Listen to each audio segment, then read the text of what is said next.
नमस्कार. Education hub MS-23 आजचा जो का टॉपिक आहे कोरिलेशन ॲनॉलॉजी. कारण आपल्याला 4th स्टँडर्ड किंवा 7th स्टँडर्डमध्ये स्कॉलरशिपमध्ये अशा प्रकारचे क्वेश्चन वगैरे विचारले जातात.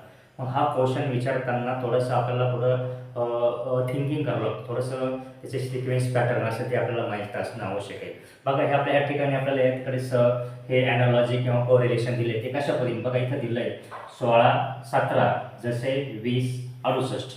मग 11 जसे 11 भागिले 13 जसे किती हे आपल्याला फाइंड आउट करायचं. बघा याच्यामध्ये सर्वात महत्त्व थोडंसं थोडंसं विचार करायचं. बघा इथं 16 आहे, इथं 20 आहे, इथं 17, इथं 68 आहे. मग 13 इथं किती असणं, 11 इथं किती असणं हे आपल्याला शोधणं गरज आहे. बघा याच्यामध्ये आपण याच्यामध्ये 16 मध्ये इथं आपण 4 ॲड केले, 16 4 20 या ठिकाणी ॲड केले झालं 20 झालं. मग आता याच्यामध्ये आपण इथं इंटू 4 केलं, मग 17 चौक 68. मग इथं इथं काय केलं, इथं बेरीज केली, इथं मल्टिप्लाय केलं. म्हणजे काय 16 4 20 आणि 17 चौक 68. इथं मल्टिप्लाय, इथं ॲडिशन केलं.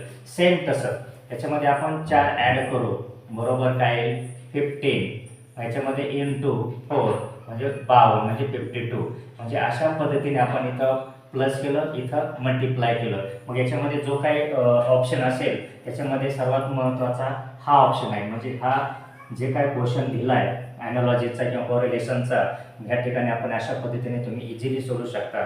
मग हा व्हिडिओ तुम्हाला आवडला असेल लाईक आणि सबस्क्राईब करायला विसरू नका. जय हिंद.